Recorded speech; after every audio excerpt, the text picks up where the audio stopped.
Muy bien, así arrancamos entonces con nuestro Master Matrix y seguimos con la sabiduría de la no dualidad.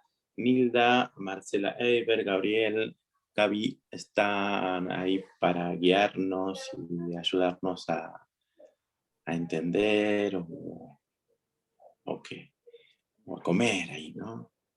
Sobre este material eh, para alimentarnos. Ellos van a poner la mesa, así va a ser. Bueno, chicos, ustedes, Bueno. gracias.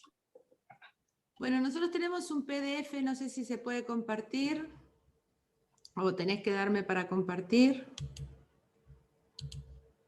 No hace falta, tienen ahí todos. Ahí está. ¿Sí se ve? Sí, está habilitado para todos el PDF. Ah, buenísimo.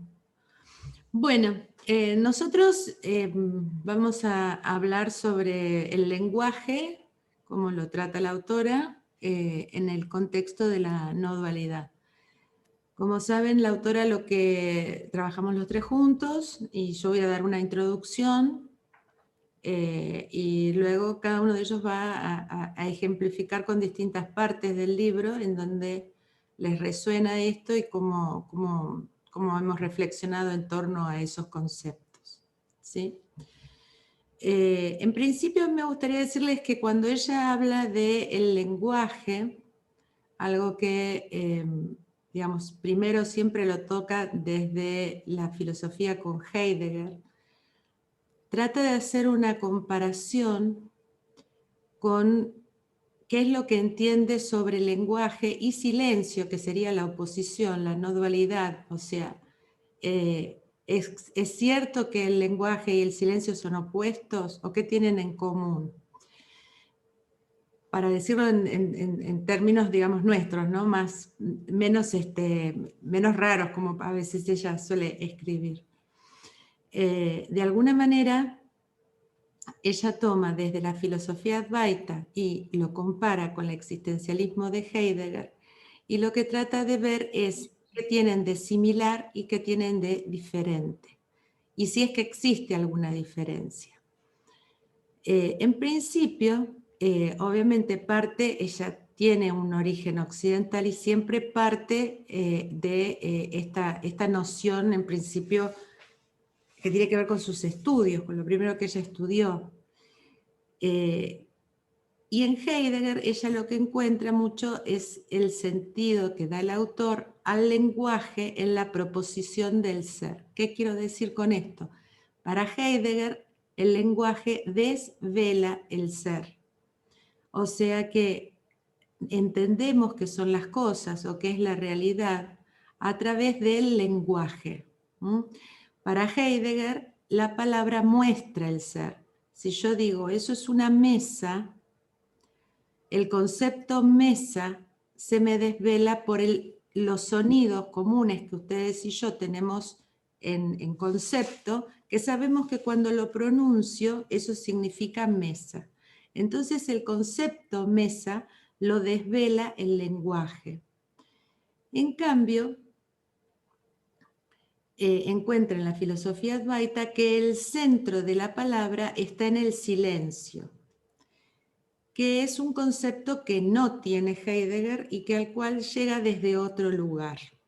Entonces dice, ¿cómo puede ser si ambas filosofías las quiero entender? ¿Cómo puede ser que en una filosofía existencialista, tomando como eje a Heidegger, el ser de las cosas se me desvela a través del lenguaje, mientras que en la otra se me desvela a través del silencio? Sería para ella el ejemplo de la dualidad. Y por eso, como su obra se centra en si existe la dualidad o vivimos en una dualidad ilusoria y estamos en una no dualidad, ella hace todo un desarrollo en donde lo que en definitiva trata de decir es de dónde surge el sentido de las cosas. Heidegger buscaría el sentido. Ella habla del nombrar. Van a ver que en distintos lugares del libro ella habla de nombrar a las cosas. Eso es muy heideggeriano, ¿sí? Porque lo que está buscando es el sentido. ¿Qué es lo que le da el sentido a las cosas? Ella dice, de acuerdo a la filosofía occidental, es el lenguaje. Como Descartes, pienso, luego existo. Entonces, el sentido se lo da mi pensamiento. En mi pensamiento es donde las cosas tornan sentido. En cambio, en la filosofía Advaita existe una metafísica, si quieren decirle ustedes, del sentido de las cosas, que va más allá de la palabra y que lo encuentra en el silencio. Espero haber sido clara en esto, si no lo ahondamos. Ella entonces lo que dice, siguiendo a Heidegger, es que en el mundo ordinario en el que nos movemos todos nosotros, la palabra nombra lo que es. Lo que es sería la realidad, el entorno, diría Heidegger. La palabra en el mundo ordinario me enseña qué es lo que existe en la realidad. Entonces por eso ella habla de un protolenguaje.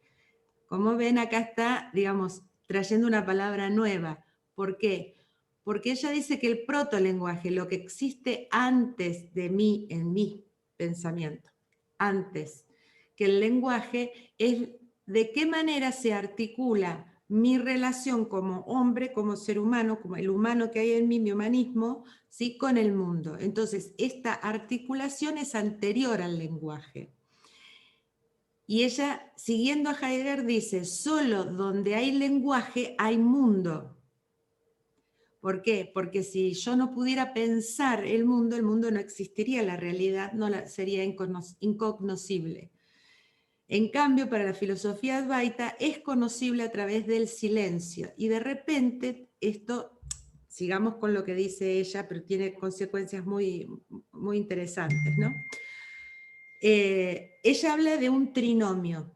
El protolenguaje, o sea, lo que da significado antes de nombrar, antes que ustedes y yo tengamos un acuerdo en común para poder nombrar a las cosas y entonces darle sentido. Entonces está ese sentido que nosotros podemos tener de las cosas que ella denomina protolenguaje, el hombre, nuestra humanidad, no es una cuestión de género, sino de humanidad, y el mundo, la realidad. En ese trinomio, ¿sí? En ese trinomio, ella se encuentra el sentido. Entonces, de alguna manera, con el lenguaje invoco o nombro el mundo. En cambio, en Oriente se entiende que la no dualidad, no existe una dualidad entre la palabra y el silencio, dice ella.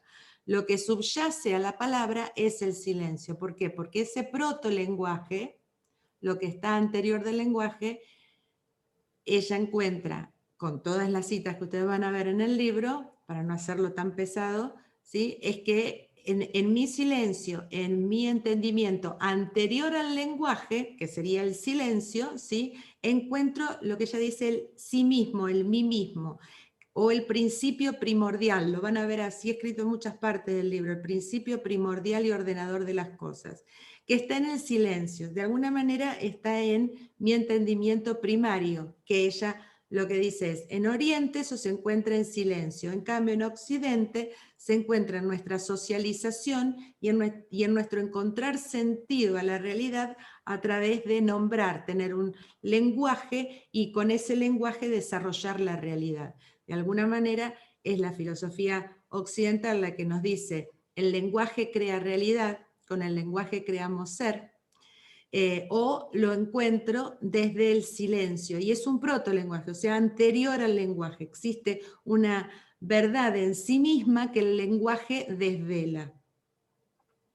La importancia entonces que ella le ve a esto es que en realidad las dos filosofías desde lugares distintos llegan a lo mismo, ¿sí? Y por eso dice que un ejemplo de esto muy claro son los mantras, como el Om, que como sentido, inclusive como sonido, tiene todos los sonidos de nuestro lenguaje.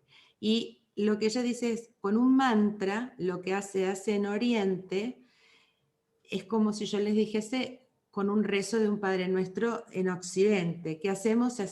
Focalizamos, nos quedamos en silencio, el sonido nos hace retornar a un origen no dual de aquello que no está manifestado.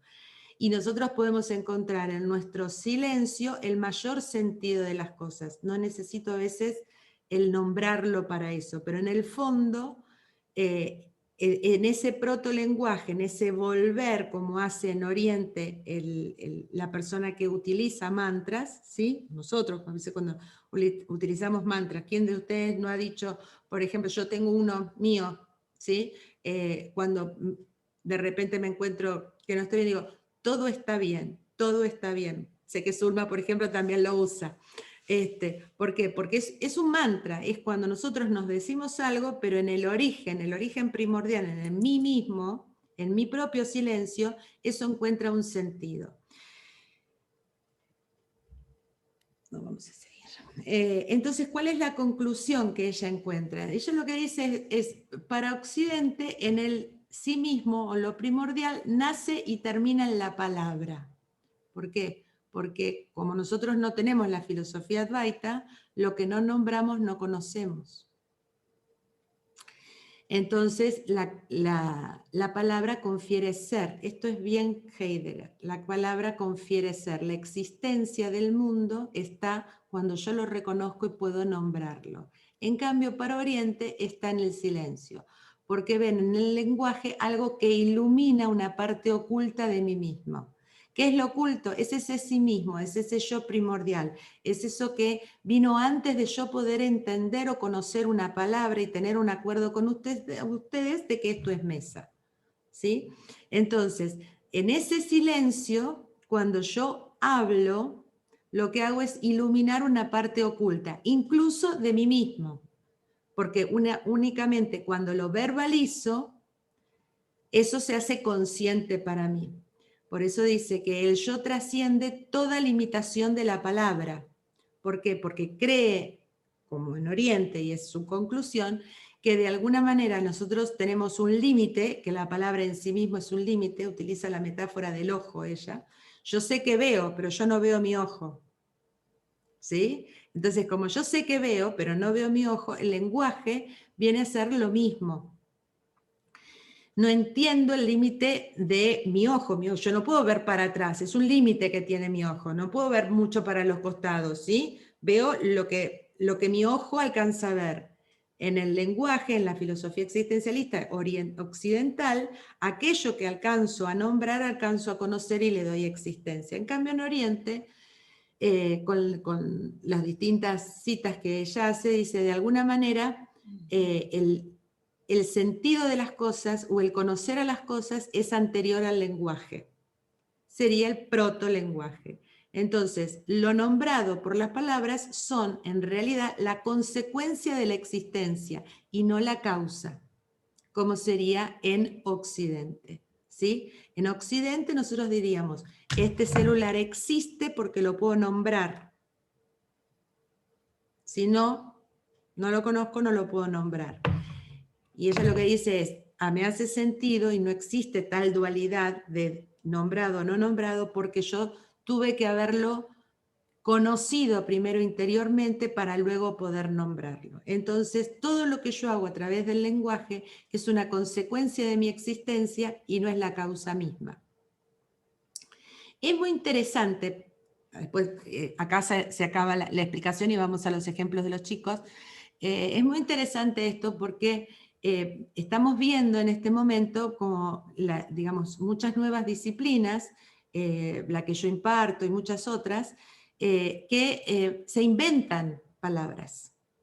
Ustedes van a ver que de repente damos nuevos significados a las palabras. Entonces, esta idea del protolenguaje o encontrar en el silencio algún significado distinto y luego buscar una palabra, un conjunto de sonidos que le podamos dar un acuerdo entre nosotros para que tenga un determinado significado, ahora tiene mucha actualidad. Porque vamos a ver, por ejemplo, palabras que utilizamos de otra manera.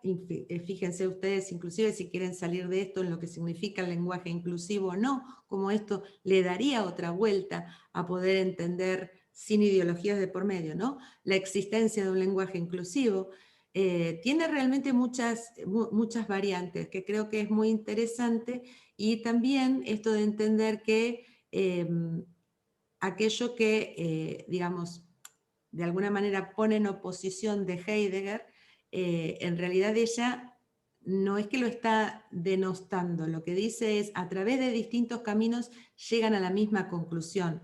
No existe una dualidad entre silencio y palabra, porque el silencio sería lo no nombrado. Lo no nombrado sería lo no observable. Lo no observable es hasta que lo observo. Entonces, de alguna manera, lo que ella está diciendo es que en la introspección que de repente se puede hacer en Oriente a través del silencio, ¿sí? Lo que estoy encontrando es esa parte oculta en mí que alcanzo a nombrar cuando ejerzo el lenguaje. Y luego con el lenguaje lo que estoy haciendo es dando existencia, permitiendo que el ser se devele, se desvele, sacar el velo, ¿sí? De sacar el velo, porque yo ya pude conferir un significado a las cosas y de repente hacer un acuerdo con otros y lograr una comunicación. Nosotros hemos tomado algunas partes del libro que queremos comentar en torno a esto. Uno, ahora le cedo la palabra a Nilda, en torno del esfuerzo, ¿sí? Y qué decimos esfuerzo y cómo ellos lo ven.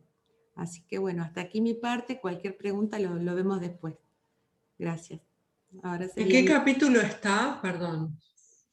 Está hacia el final, es la parte del lenguaje. Bueno, ¿me escuchan? Sí, perfecto, Nilda. Bueno, yo primero que todo quiero ser sincera con ustedes, comentarles que desde que comenzamos con el libro, yo me sentía, no podía entender, no le entendía, más allá de que quería, pero no podía, me sentía más de una vez descolgada, me parecía que como que si no estuviese en el grupo. Y bueno, así pasaron los días. Trataba de buscar, pero leía, pero no entendía nada, nada me cerraba. Bueno, llegó el momento en que, bueno, se nos llegó el momento de la fecha que teníamos que exponer.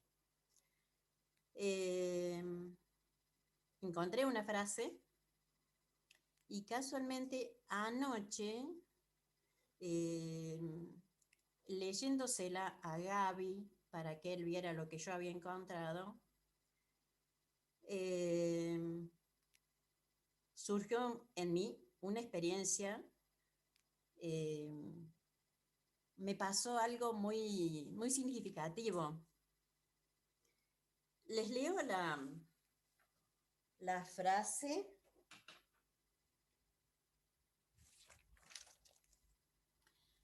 La frase dice: todo llega a su debido tiempo muy espontáneamente. Como en pregunta dice, entonces, ¿no hay necesidad de esfuerzo? Cuando el esfuerzo sea necesario, el esfuerzo aparecerá. Cuando el esfuerzo sea esencial, él mismo se impondrá. Usted no necesita empujar la vida, simplemente fluya con ella y entréguese completamente a la tarea del momento presente. Ese momento presente, esa tarea que yo tenía que hacer y que yo no entendía, en ese momento se abrió mi mente. Tuve como un despertar mientras yo se lo explicaba a Gaby. Fue algo que fue muy, para mí, muy significativo, porque más allá de que yo la frase la tenía leída, pero si yo lo hubiese tenido que explicar sin mirar el papel, no sabía explicarlo. Pero cuando llegué al punto de que en ese momento es estaba dejando de salir de esa negación, creo que era negación o no sé qué, que yo no entendía nada, y de pronto me doy cuenta de que sí, hubo un cambio y como que dejaba toda esa cosa que yo no entendía para ponerme en proceso de acción para hoy comentarles esto, para hoy poder estar aquí con ustedes, haciendo mi pequeño aporte. ¿Qué decirles? Para mí es mucho.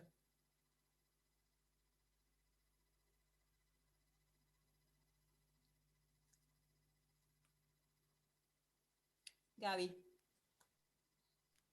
te cedo. Bien, muchas gracias, Nilda. Sos una genia, Nilda. Sos una genia.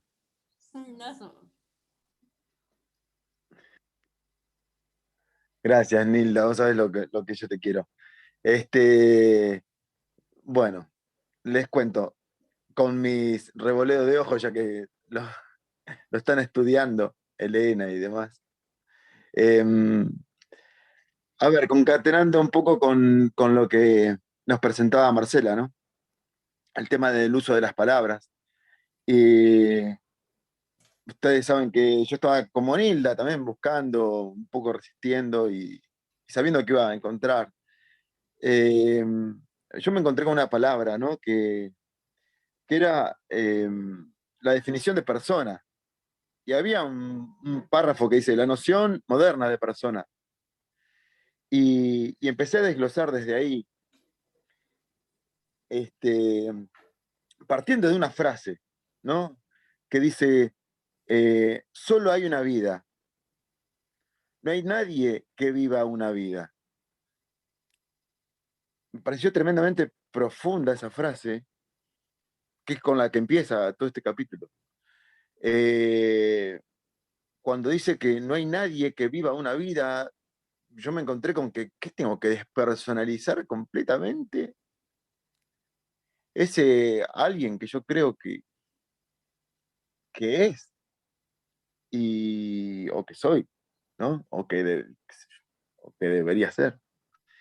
Y, y hace referencia después a cómo nos podemos referir, ¿no? Y yo ahí leí la palabra persona y la definición de persona, que lo explica acá en el libro, que viene del latín personare, sonar con fuerza. Y ese sonar con fuerza venía del uso de unas máscaras cóncavas y que resulta que amplificaban un poco la voz, pero no terminaban de ser máscaras, ¿no?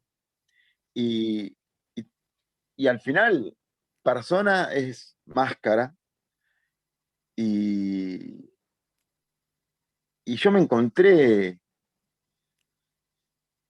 siendo persona, lo llevé a mi vida, ¿no? Y cómo siendo persona no somos individuos, y siendo persona, la persona la veía como siendo quien otro, como quiero que el otro me vea, siendo con respecto a otro, y pude discernir que siendo individuo, había una diferencia muy grande, ¿no? Que yo lo tomaba como indivisible. ¿Y qué es para mí indivisible? Que no se puede vivir, que está en congruencia, que es coherente, que es eh, que va por ese lado, ¿no? Y, y esta semana me tocó escuchar muchas cosas sobre el manejo de masas y demás, y que siendo persona es muy fácil caer en una masa y en el manejo de masas, y siendo individuo, en mi soledad de individuo, si bien puedo ser parte de una masa, lo puedo ver desde otro lado. No, y no caer en la masa, en esa masa colectiva que igual le estoy mezclando los temas, pero no importa. A ver, ¿qué más? ¿Qué más me gustó? Y hay una paradoja, hay una frase también que copié de acá, que dice, solo se accede al auténtico nosotros en soledad. Wow, hay una paradoja tremenda esto, ¿no? Porque el auténtico nosotros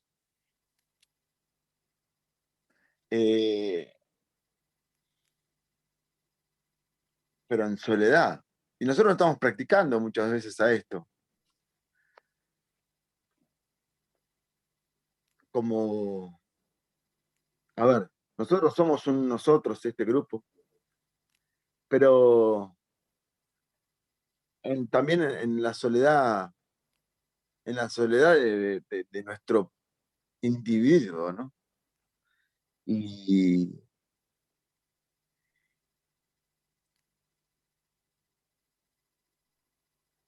me quedé sin palabras.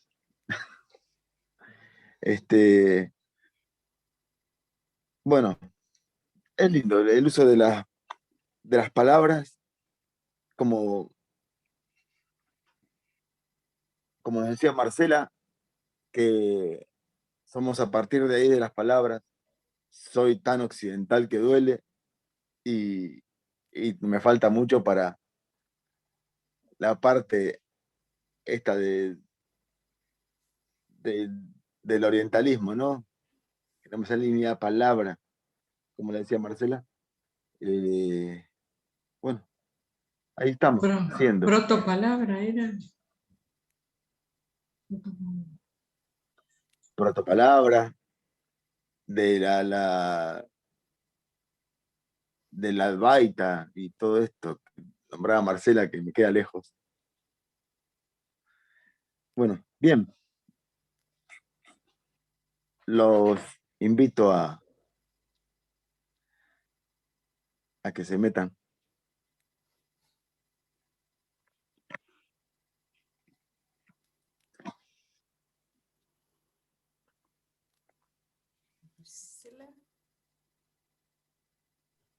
Genio Gaby, genio Gaby.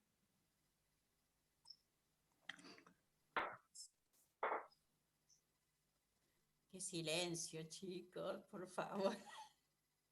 ¿Cuánto para repensar, no? Muy bien, muy bien, muy bien. Y me saltaron los tapones acá, así que acá volví. Mucha energía y explotó. Me quedé. Bueno, muy bien. De todo esto, ¿qué traemos a la práctica? ¿Se puede? A mí me gustó también cómo en el silencio nace la palabra, ¿no? Es como, me parece la idea como integrar que desde el silencio somos creadores, ¿no? Y somos co-creadores entre todos, ¿no? Con el nosotros que decía Gaby también. Yo lo veía ese silencio como la muestra exacta de lo que realmente somos. Porque como realmente encontrarnos sin una expresión, sin un nombre, y de ahí nacer con la palabra, como decía Marcela, ¿no?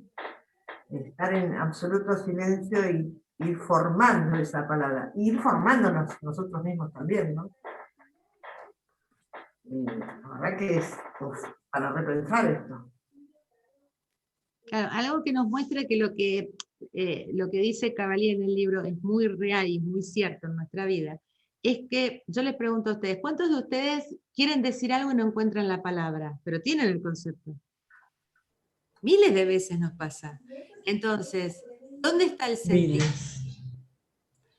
Entonces, hace mucho, digamos, ella lo pone muy difícil, muy, muy arriba, qué sé yo. Pero si nosotros lo bajamos a la realidad cotidiana, van a ver que es lo que nos pasa normalmente. Hay un mí mismo, hay una verdad primordial que yo conozco, y lo que hizo la convención del lenguaje en el mundo occidental es que tengo que buscar determinados conceptos y si no, no lo puedo nombrar. Ella habla de lo innombrable, de aquello que no alcanzo a poder decir a través de mi lenguaje. Pero es cierto que yo tengo un sentido propio. Ese protolenguaje del cual habla es ese sentido del mí mismo que yo tengo. ¿Sí? Que tal vez cuando escucho a otro digo, ah, sí, era eso. Sí, lo que siento es eso. Sí, va por ahí. Pero yo no lo pude nombrar. Entonces, ¿de dónde tengo el concepto? Entonces, esa no dualidad de qué es lo que otorga el ser a las cosas, porque no nos olvidemos que toda la tesis tiene que ver con esto, el libro. ¿Sí?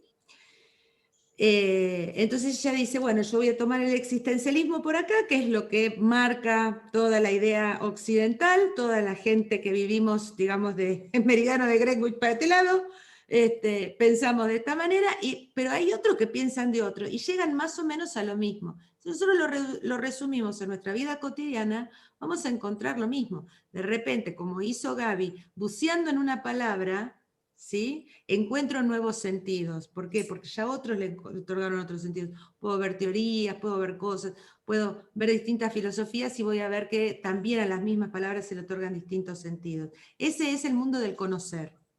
Pero antes del mundo de conocer a través del lenguaje, tengo el mundo de mí mismo. ¿Sí? Que en la filosofía oriental lo que dice es muy necesaria esas 2 horas, 3 horas, y a veces toda una vida en silencio para poder encontrar ese sentido del mí mismo. Y luego encontrar la palabra. Yo creo que hace mucho sentido, digamos, cuando nosotros buscamos, ¿sí? Ensanchar nuestra comprensión de las cosas, ¿no? ¿Cuántos de nosotros podemos decir, no, a mí el lenguaje inclusivo no me va? Yo soy la primera, a mí no me va ni ahí, pero ni me sale, no puedo ni intentarlo porque quedo torpe, no me sale. Pero para aquellos que eso le hace sentido, ¿sí? Tienen otra comprensión de la realidad a través de ese lenguaje. No importa si yo lo comparto o no, eso no tiene que ver, sino la comprensión de una supuesta realidad, ¿sí? Que estamos viendo y por ende nombrando, ¿no? Entonces se oponen esas dos cosas. Creo que está muy bueno, inclusive para entender por qué en la filosofía oriental se utiliza tanto el mantra y el silencio. ¿Se acuerdan Dijiste, Marce, ahí la comprensión de una supuesta realidad. Sí. ¿Cómo sería? Me gusta eso. Entonces, en el sí mismo, que habita en el silencio, podemos sentir la no dualidad, está ahí, eso que no podemos nombrar hasta que la nombramos. Claro. Pero ¿qué es lo que contemplamos algo, sentimos algo? ¿Desde dónde nos conectamos con lo que todavía no es palabra? Desde el ser. Desde el ser. Claro. ¿Y cuál es la ruta? ¿Hay una ruta, un camino, un canal por el cual nos conectamos? Lo que dice Cavalier es, en Oriente la comprensión del ser se alcanza a través del silencio y en Occidente a través de la palabra. Este es el resumen final. Sí, sí. Entonces, ¿Puedo decir algo? ¿Puedo aportar algo? Muchas gracias. Me gustaría hacer bueno, obviamente siempre me lo llevo hacia mi área, ¿no? Hacia lo teatral. En Occidente, antes de definir lo que es teatro, estaba como una expresión prototeatral. Es todo esto que todavía no se llamaba teatro. El gesto, el rito, la ceremonia, que luego eso se le dio una estructura y lo llamamos teatro. Todo eso son acciones prototeatrales, ¿no? Que está antes de lo que es, de lo que se define, de lo que se estructura. En Japón, en Oriente, está el teatro kabuki, pero ellos no dicen que es milenario el teatro kabuki, pero ellos no dicen que ese es proto-teatral. Eso es teatro desde su nacimiento, desde lo que es, ¿no? Ellos no hacen una distinción en el teatro kabuki y el teatro que hacen ahora en Oriente. Y quiero relacionarlo con lo que decía Gabriel del personaje. El personaje es la definición de personaje teatralmente. Y la máscara, se me ocurre a mí hacer una analogía desde lo que trabajo. Digamos que mi ser es lo que se da en estructura del lenguaje y ese ser necesita una máscara, ¿no?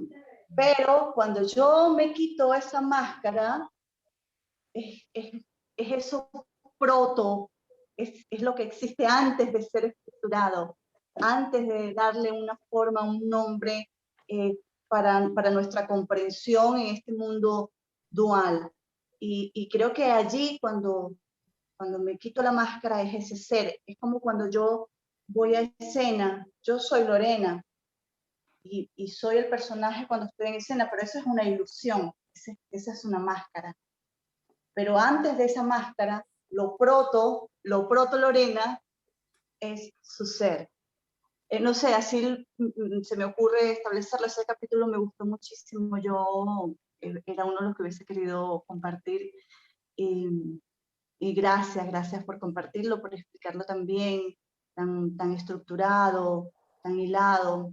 Y bueno, eso no sé si sirve la analogía que les traigo desde lo teatral y desde la experiencia prototeatral. Por ejemplo, nuestros aborígenes, nuestros pueblos originarios, todos tienen actividades teatrales, artísticas, pero no se les llama así, se les llama prototeatral, protodanza.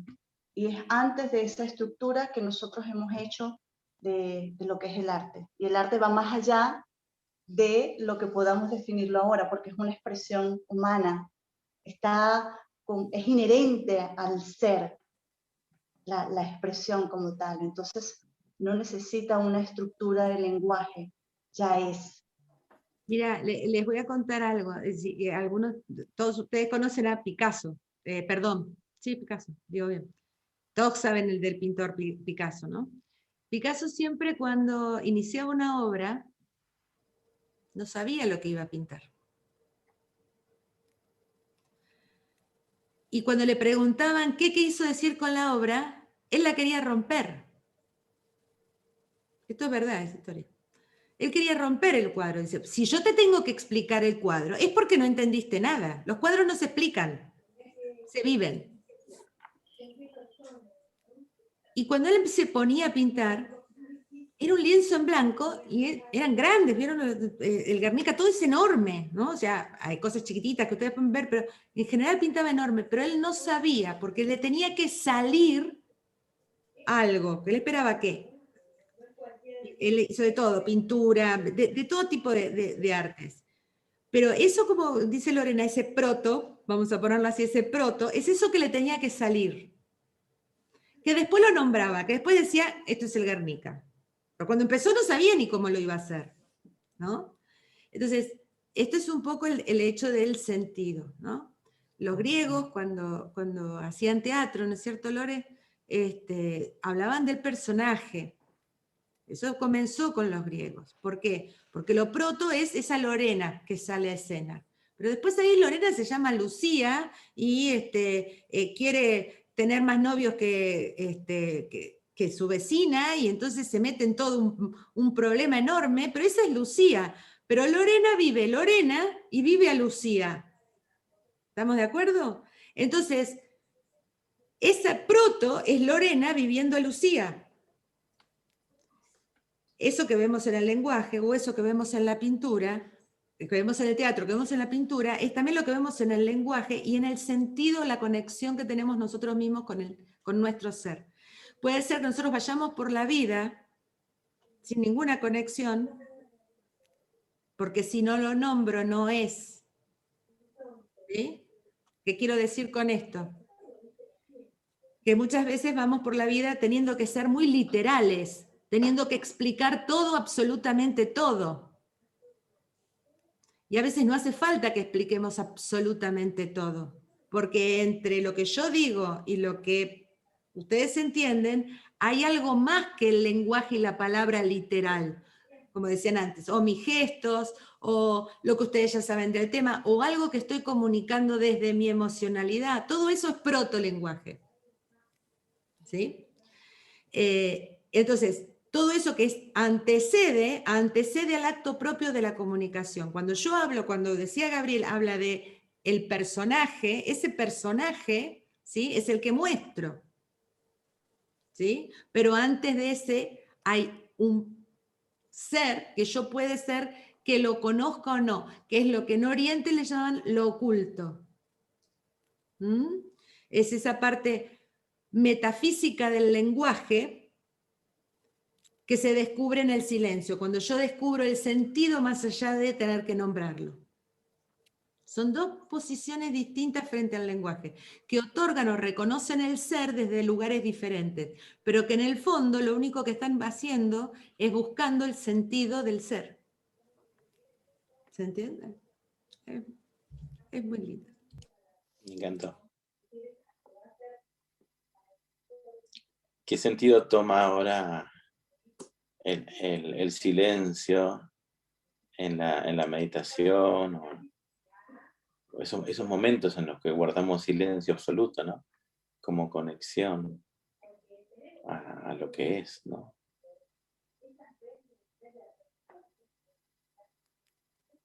El otro día vi una película de Will Smith, no sé si la vieron, que es en otro planeta, es futurista y está con el hijo, que está en una nave, no me acuerdo cómo se llama, y de repente explota la nave y caen en un planeta peligroso y resultaba ser el planeta Tierra. ¿La viste, Lorena, esa? ¿No te acuerdas cómo se Sí, llama, no? muy buena, muy buena. No me acuerdo el nombre, pero Tampoco me tenía acuerdo un el nombre, momento soy que pésima con los nombres. lo guiaba al hijo, lo tenía que guiar porque no sabía y él tenía las piernas rotas, pero le decía que se arrodille y que se calle, ¿no? Y ahí en su silencio y de rodillas hacía un escaneo en cómo estaba él realmente. Y cada tanto cuando perdía la noción, el chico, porque corría, porque esto, ¿no? Tenía que correr unos cuantos kilómetros para ir a buscar una linterna para conectarse a su planeta, ¿no? Pero la cuestión ahí es que cuando este chico perdía por el miedo o por el cansancio, perdía la noción de lo que era, la orden era que se arrodille y que guarde silencio, ¿no? Para que haga un escaneo de sí mismo. Este tipo de películas siempre dejan ahí, tiran un mensaje más las películas con Will Smith, ¿no? Me gustan todas, ¿no? Pero muy, muy interesante esa parte donde cada tanto le dice que frene, ¿no? Está bueno para nosotros también cada tanto parar y dejar y guardar ese silencio absoluto para reconectarnos con el ser, ¿no? Con lo que es detrás de la palabra, con el proto, ¿no? Creo que podemos aprovechar todo esto que se habló hoy para rescatar eso, ¿no? Decir, bueno, que cada tanto, stop, ¿no? Eso era algo que hacía también Gurdjieff a sus seguidores, les decía, stop. Era una orden que le daba y tenían que dejar todo lo que estaban haciendo, así sea que estarían trabajando, comiendo, lo que sea. Cuando él decía stop, se detenía todo. Y lo que requería era una reconexión, ¿no? No había que hablar, no había que moverse, no había que hacer nada. La palabra stop era como un anclaje a una reconexión. Gurdjieff tenía esa forma de enseñar también, muy particular. Bueno, me encantó. Qué bueno. Espero todos los hayan aprovechado como lo aproveché yo. Y cada uno. la verdad que un lujo. Buenísimo, me encantó. Gracias, Marce, gracias chicos, gracias Gaby, gracias Nilda. Gracias. Muy bueno. Muy bueno. Gracias Lorena con tu analogía. Sí, Fue muy bueno. tremenda y reconectante, todos. Porque yo sin esa máscara soy, no sé, aliento, esencia, no sé qué soy. Y me llevó Hay ahí. un prototipo, ¿no? Sí, y también, por ejemplo, en el área musical, para que exista la música tiene que haber el silencio. Si no hay silencio, no hay música. La composición musical se da por los silencios. Allí está la creación. Y en teatro, cuando estamos en un proceso de creación, el silencio es por donde respira la obra.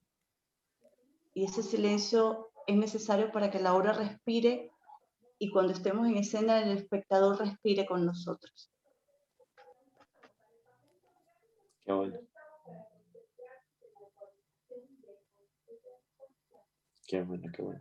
Me acuerdo una frase que decía, entre beso y beso, déjame respirar. La jugaba. Para todo, ¿no? Necesitamos respirar, necesitamos el silencio para reconectarnos, para hacer, para acordarnos. Qué bueno. Sí, yo creo que, bueno, es, aparte del silencio, el parate, el stop, como decía David, porque a mí me pasó, como que yo venía quería entender, quería saber, y no había forma, pero es como que recién anoche, leyéndole la frase a Gaby, fue cuando me cayó la ficha. Y ahí tenía que parar, que ahí corté con eso. Y bueno, es como que fue un parate para un renacer y ahora estoy en otra postura. Y me siento bien. Más allá de que sé que me falta la palabra, no tengo la facilidad de expresión. Es como decía Marcela, mejor sí, lo siento. Y se lo dijiste, David, vos, y yo, sí, eso era lo que estaba pensando, pero no me sale. Pero bueno, en algún momento me va a salir. Creo. Espero. Que así sea. Somos valientes, Nilda. Recordalo, Sí. siempre. Somos valientes, vos lo dijiste. Somos valientes. Somos valientes, somos audaces, creo. Está buenísimo. Somos valientes. Bueno, muy bien. Hermoso desafío, ¿eh? Muy Sí. buen desafío. Y bueno. Bueno, muy bien. Muchas gracias. Bueno, gracias a todos. Uno de estos Gracias, videos Marcela. Gracias, Marcela. Un beso enorme. que me lo voy a poner como audio. Excelente tu explicación. Y a Lorena también. Un beso a todos. Un beso, A gracias. todos, Marce. Un lujo, Marce. Gracias. Gracias, linda exposición. Gracias, Gaby.